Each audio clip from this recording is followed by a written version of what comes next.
Now, the Isle of Man is on the path to become the first part of the British Isles to legalise assisted dying for terminally ill patients.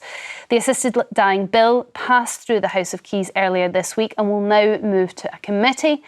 And the island of Jersey may not be far behind either, with a recent review indicating that it would be ethically appropriate for some terminally ill adults to choose to end their suffering. Now, other countries such as Australia, New Zealand and numerous American states have already demonstrated that assisted dying can be safely legislated for. However, it has reignited the age-old debate, which critics argue that euthanasia is a slippery slope and should never be legalised in the UK. So what do our panel think of this? Susan, I'm going to start with you because I think I know you have a very personal story on this. Yes, and my point of view on this is completely made up from that personal experience, where I saw a very, very close friend of ours suffering terribly. He was dying from pancreatic cancer. He was in hospice for 5 weeks, which is 4.5 weeks longer than anybody ever needs to be in any kind of hospice. And I watched somebody who was a big, strong, powerful, lovely man suffer. And I don't see what the need of that was. And we were told constantly that he couldn't be helped anymore, he couldn't be given more pain relief, there was nothing that they could do to help him in his suffering because that was just the way it was. And I don't believe in this day and age that is the best way forward. I literally would not have stood there and watched an animal suffer in the way he suffered. We don't do that to pets because we can't bear it and we just think it's not fair. But for some reason, our decisions on humanity, because it's all mixed up, I know with lots of things that we have to be careful about, and because for some people it's faith and for some people it's just the belief in life being something sacred, which of course it is, we kind of put all that on somebody and then make them live out every single minute. And obviously, nobody would want anyone to die, but you can't ask people to die in the most horrible way. If there's anything we can do to stop that, I think it should be looked at. This is such an emotive debate, Mark, and we all have sort of gut feelings on it. Yeah. What's yours? Well, I can only go from my personal experience, and my mum died 19 years ago from lung cancer. And to see her, like this party goer, she was like so full of life. She was diagnosed in the September and she died in the April. And it was just horrible to see. And it was, if she was offered assisted dying with because there was no hope for her. She was on a deathbed. She would have snatched your arm off. Like she didn't want anybody to see her in that way. So I obviously huge caveats are involved here. For terminally ill patients, I think it's something that we should seriously look at. But we could open a huge can of worms going forward as well with people who want to take their own life and are not terminally ill.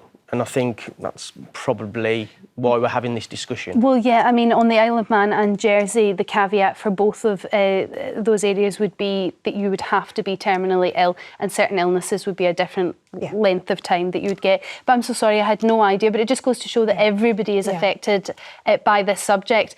OK, we're going to be joined now by Dr Gordon MacDonald from Care Not Killing. Now, Dr Gordon, you have an issue with the wording that we're using, specifically the assisted dying. You don't think that that's a term that we should be using?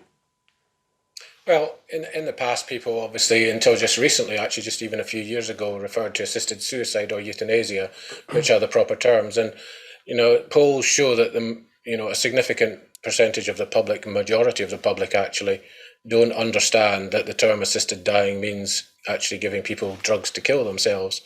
Or killing the patient, through administering the drugs by the doctor. So I think, that it's a term that is confusing. Even the medical bodies like the BMA and the Royal Colleges have different interpretations of what it means. So I think, if we're talking about changing the law, we have to be clear about what we're referring to rather than use euphemisms. I understand that they would have to be probably very specific about what they're talking about in both the Isle of Man and Jersey if these bills were to be passed. But if we look at it in more of an umbrella term, I'm presuming you wouldn't be pro either of these bills passing. And I just wonder why you hear Suzan talk about allowing people to die in dignity, why you don't think that's appropriate?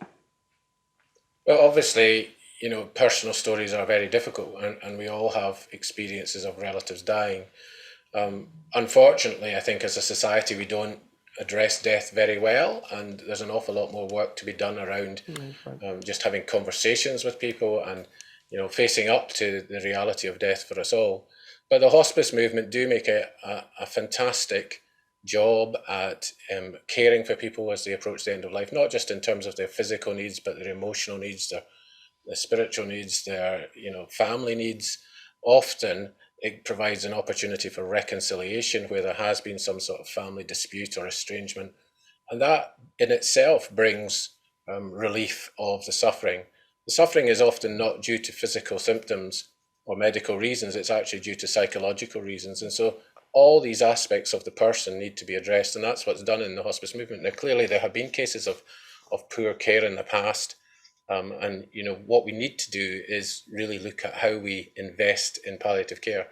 1 in 4 cancer patients in the UK aren't getting all the palliative care that they need, and that's shocking actually, and the situation is only going to get worse as we go forward. So we need to really consider palliative care as an essential core NHS service rather than something that's done in the private sector. Okay. And based on charity donations. Dr. Gordon, stay with us. I just want to get to our callers. Jonathan from Hampshire, you're up first, and I believe you've got terminal cancer. Morning. Morning. Have you been given a rough length of time?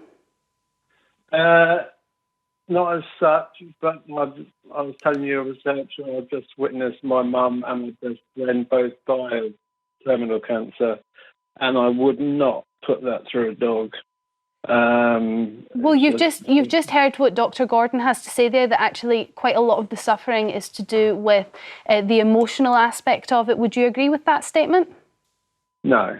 It was a case of we can't give them any more drugs, and I was just watching them suffer and just wasting away. And so I've decided that I don't want that. So when the time comes, hopefully, if I catch it in time, I will end it myself. Oh, Jonathan. I mean, our deepest sympathies for you in your situation. It is just horrible, absolutely horrible. So I'm presuming that you are very for these bills passing in both Jersey and the Isle of Man, but I also presume that you would be quite keen on it, although it may not be in a timely fashion, but it coming to the rest of the UK too.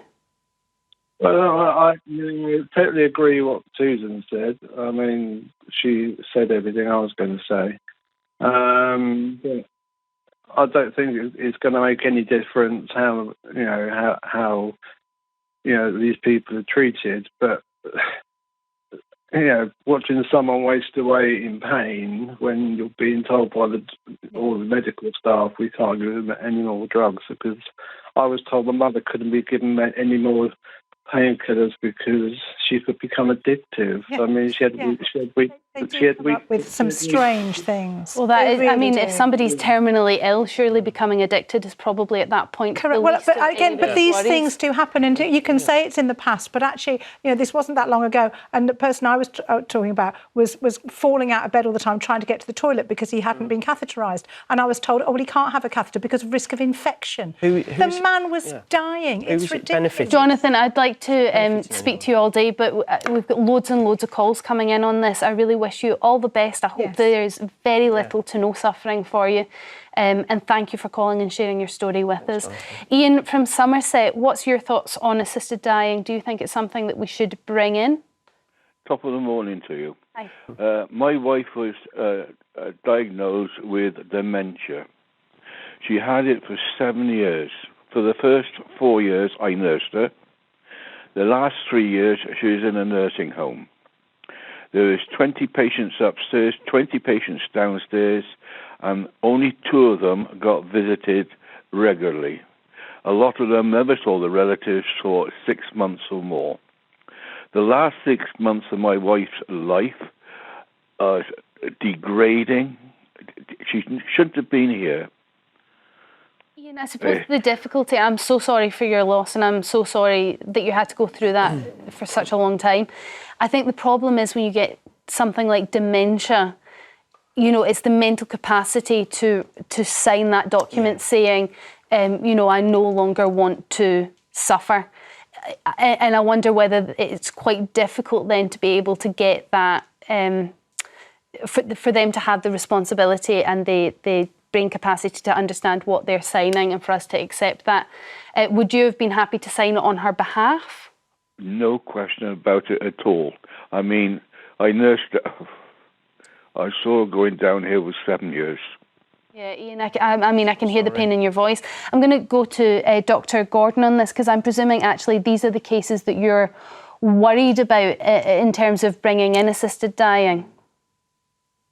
Yeah, I mean, what we've just heard is that there are, 20 patients or maybe more in a nursing home who are lonely and not being visited and who've got dementia.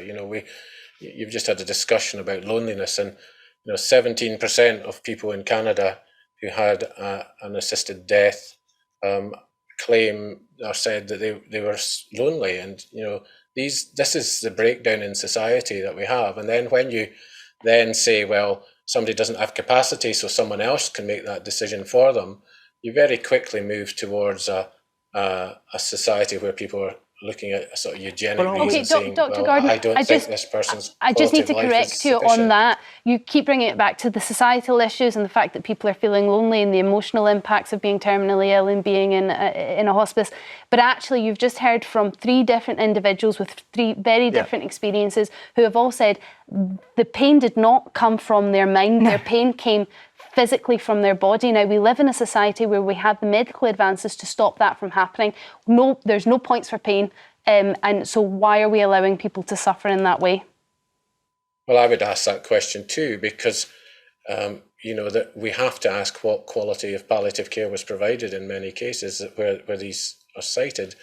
A lot of doctors who are not specialists in palliative care actually are not that familiar with how to provide good quality palliative care. And so you need to go and speak to and talk with specialist palliative care consultants. Think the problem lies with the doctors and the nurses. Interesting. But I have a question for you though, because if you're just trying to preserve life, just for the any extra minute, hour, week, day, whatever it is you're trying to do. Where's the quality? Why, when it's obviously painful, when the dignity has gone, why is that a thing that we need to do? I don't quite understand the argument for why it's when they're not going to get better and you can't save them.